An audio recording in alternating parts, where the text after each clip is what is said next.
I I'm so excited to be back at Liberal Minion. Shabbat Shalom, everyone.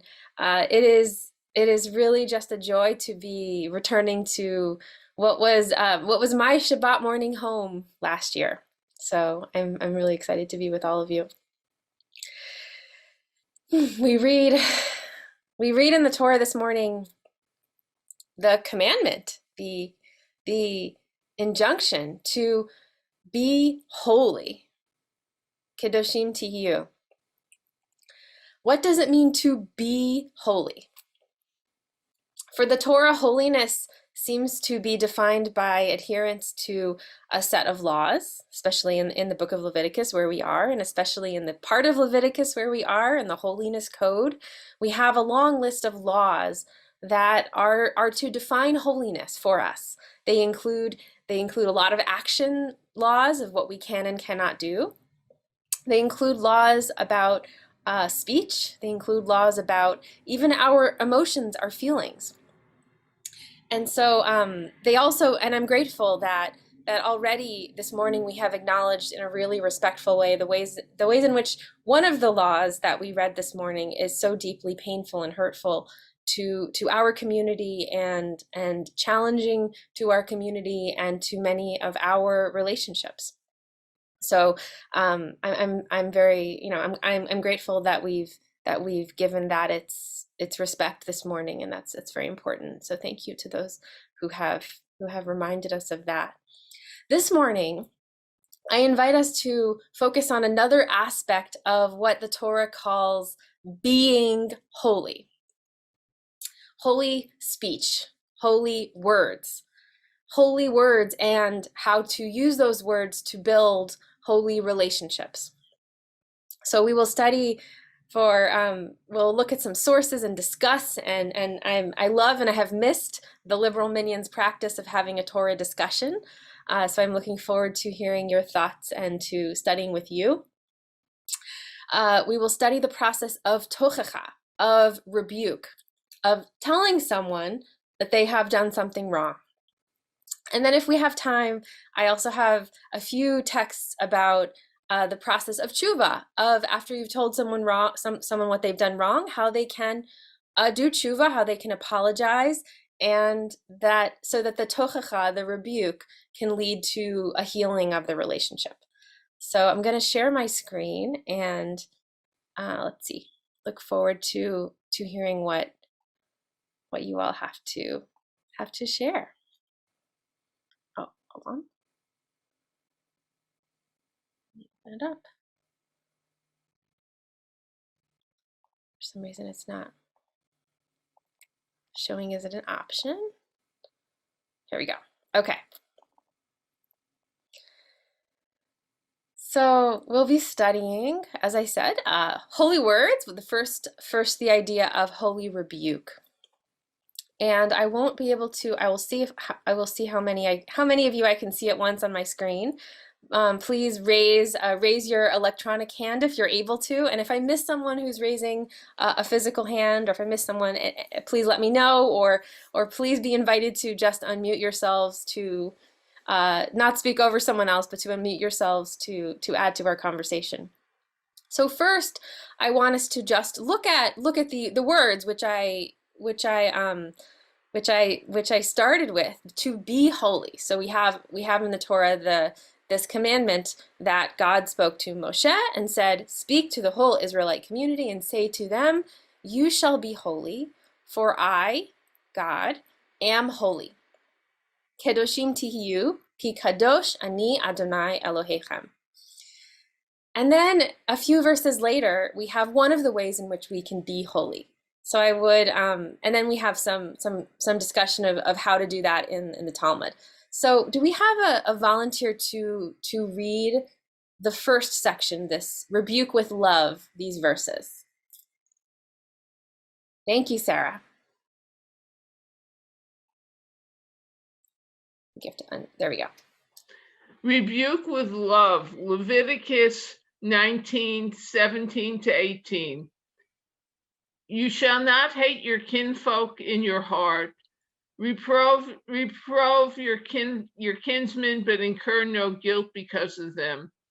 You shall not take vengeance nor bear a grudge against your country people. Love your fellow as yourself. I am the Lord. Thank you, Sarah. You can see how I gender neutralized but missed a word. We do our best. So my question about these verses for us, and Sarah, you can have the first shot, and then anyone else can join in, is what do these verses tell us about how we are to reprove or rebuke each other? And if we look in the Hebrew, we can see that the Hebrew is hochech tochiach. So this is where we get the word, the noun, tochecha, the process of rebuke. So how are we rebuking people, and how might the surrounding verses help us to understand what tochecha is? So let's see. Sarah, is that another raised hand, or is that the old one? Either way. Okay. The Torah is telling us to rebuke with love and without hate and without guilt, and that seems like a tall order to me. Yes, yes. Right, because when we rebuke people, we're telling them they've done something wrong. We have to do that without hate and with love. Anyone else? Liz, thank you. Well, this is the kind of thing that parents have to do all the time, right? So it's a learning process. Like, you have to learn to say to your kid, hey, I know you probably didn't mean it this way, but that wasn't quite the right thing to do. And let's think about what you could do differently should the situation arise again. Yes, thank you. Joel. Thank you. Yeah, well, the interpretation is important. The religious right says they rebuke people who are LGBT. They say, some of them, the more modern ones, will say something like, I'm saying this because I love you. You're doing the wrong thing. I love you. Like, love the sinner, but hate the sin, but love the sinner. So, and they use that, you can use that to be quite hurtful. It depends how you use it. Thank you. Thank you. Elizabeth.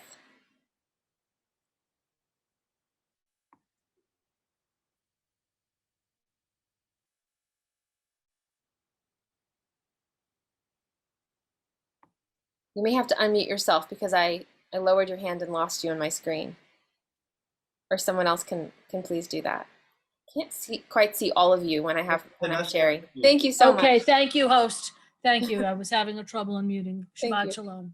So my interpretation, or what I was thinking, is something a little more current, and being on the street somewhere and seeing someone with hateful speech towards someone else.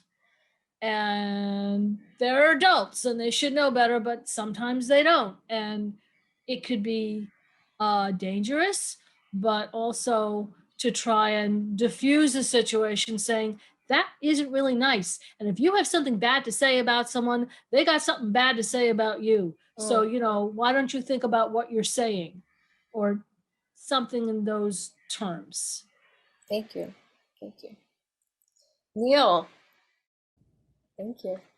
When I read this, I think the first part of the verse is so resonant to me, because I think that the idea that one rebuke can be done in a respectful way and not further hurting someone, but it's also about healing your heart. And I think about how not being able to forgive someone, the person needs to know that they've done wrong in order for you to be able to forgive them. But the forgiveness is ultimately what helps to make your heart whole, so that you can love.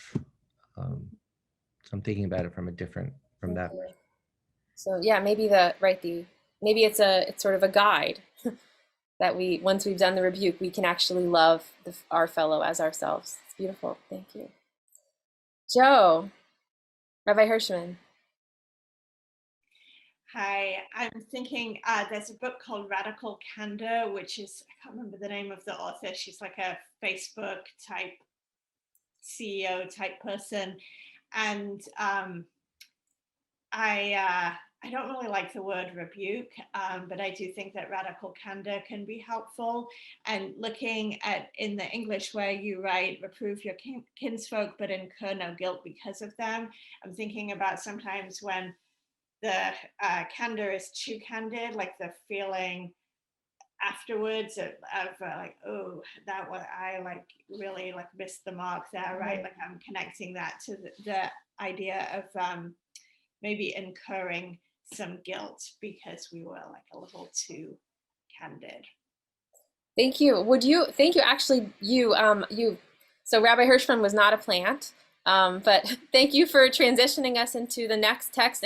And Bill, you will, as soon as we read it, you'll be invited to respond to any of what we've read so far. Rabbi Hirschman, would you be willing to read this little section from the Talmud, which is actually about what you pointed out about how could we incur guilt by engaging in tochacha, and the rabbis answer that question. It was taught before Rav Nachman bar Yitzchak, anyone who humiliates another in public, it is as though he was spilling blood. Rav Nachman bar Yitzchak said to him, "You have spoken well," as we see that after the humiliated person blushes, the red leaves his face and pallor comes into its place, which is tantamount to spilling his blood. Thank you. Thank you so much. Bill, would you like to comment on that or on anything from before? Okay. Both this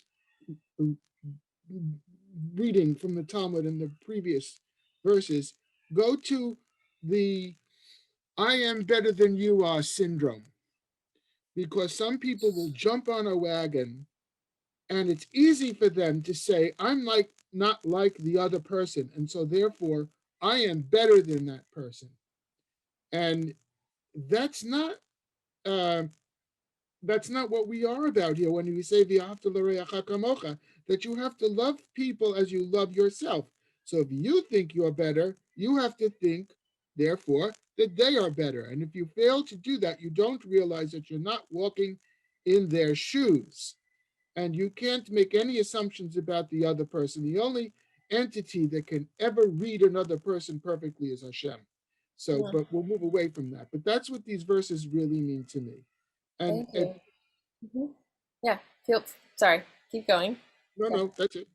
Okay, thank you, Bill. I want to just move to a couple more verses, and then Shai, you'll be the first one to be invited to respond. In fact, if you'd like to, you could read the next text, which will be, let me see if I can turn the page. There we go. Okay. So, Shai, would you like to read the first text and then share share your comment? And please, anyone tell me, I can't see the chat, so let me know if there's something in the chat I need to know, or if someone's raising their hand and I can't see. Thank you. Let's rebuke with caution. Yes, thank you. One who reproves someone will in the end find more favor than one who flatters them. One oft reproved may become stiff-necked. They will be suddenly broken beyond repair. Thank you. So first, if you had a comment on what we said before, you'd be very welcome.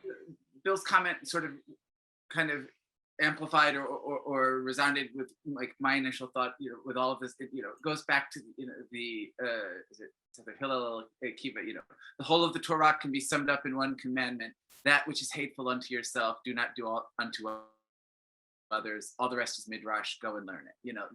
That idea, that sort of golden rule of, and we were talking about, about teshuvah and forgiveness, and I think what Andy said also, that idea of oftentimes, as much as the forgiveness and the teshuvah that others are doing, when does our own sort of, our own hurt and the pain and the, sort of, I guess, perhaps the the other side of the coin of the tochecha, is that hurt, that which we hold on to, and that we, when we carry that pain, if we don't do, we can't forgive and we can't let go of what others have done, and that guilt, then, that ultimately comes from an inability, it's not about forgiving others for their sake, but ultimately for loving ourselves. If we carry that burden and we can't forgive and we can't allow that burden to be lifted from us, then that's an act of, of hurt and pain, which we ultimately commit against ourselves. Thank you. Actually, yesterday we studied one or two of these texts in Connecting in Community, and we had a beautiful reflection that loving your neighbor as yourself requires some self-love, which not all of us have. And so how do we love someone as ourselves if we actually are struggling to love ourselves? So what you shared reminded me of that, and I wanted to bring it to this group. So I would like to ask, what is this text? This is from Proverbs, from Mishlei. What does this text add to our understanding of how to carry out rebuke? And if anyone's had the chance to read or look at our rabbinic commentators and wants to bring one of them in, feel free, or just what you read from the text. So what kind of cautionary guidance are we getting?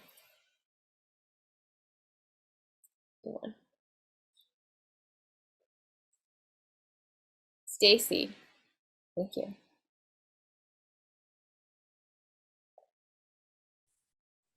Think before we talk. Mm.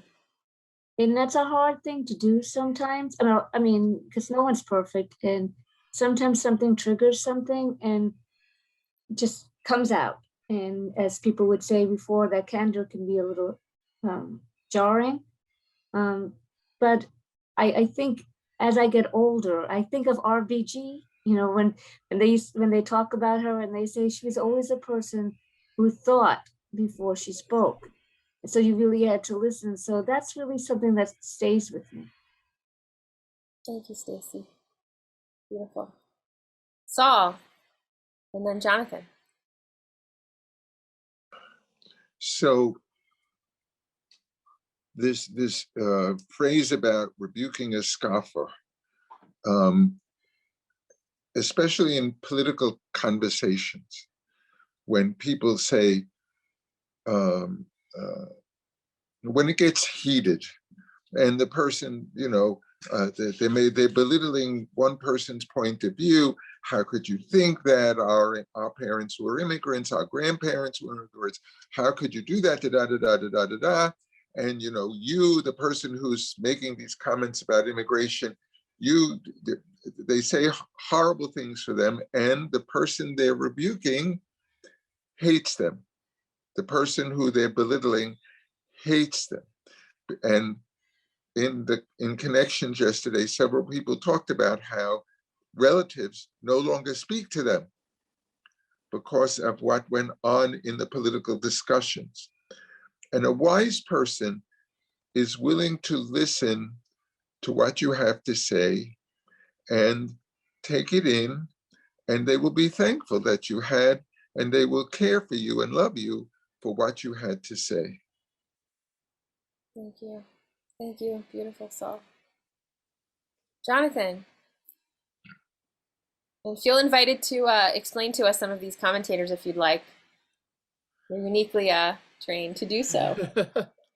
I'm really thinking though, Deborah, about a lesson that it took me a really long time to really figure out what this meant, but pick your battles. And I think that that's also really what Mishlei Proverbs is telling us here. If you always tell someone that they're doing something wrong, they're going to stop listening to you. They're going to become stiff-necked. They're not listen, like Rashi says.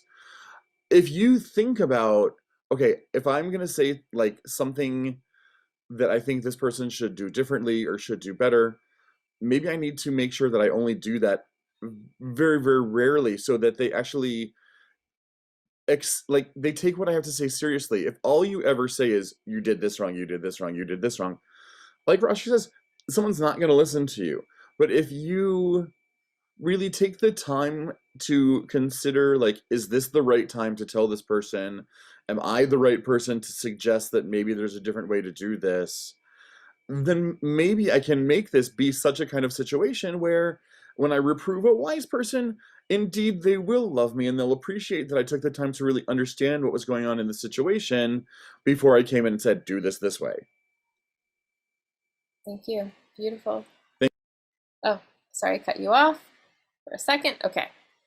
I just was going to say thank you for the beautiful teaching. Thank you so much. And thank you for bringing us to, we are out of time, so I'm going to just share this last text on the page. We won't make it to our section on tshuva, but another day I hope to teach that section. So another section from Mishlei is another more guidance on the art of tochacha, the art of rebuke, that we should, if we rebuke some people, they will hate us. If we rebuke a wise person, they will love us. And we have this beautiful midrash that Rabbi Yossi ben Rabbi Chanina said, rebuke leads to love, and brings the quote from Proverbs. Such indeed is Rabbi Yossi ben Chanina's view, for he said, love unaccompanied by rebuke is not love. And Reish Lakish said, rebuke leads to peace. Hence, peace unaccompanied by rebuke is not peace. And so we have this beautiful teaching that both peace and love have as a prerequisite, as a requirement, as a necessary condition that we engage in this process of tochacha, of rebuke, of telling people with love and with care for their own needs and care to be not too harsh, and that's required in order to have loving and peaceful relationships. So we'll close with that, and thank you so much for studying Torah with me this morning.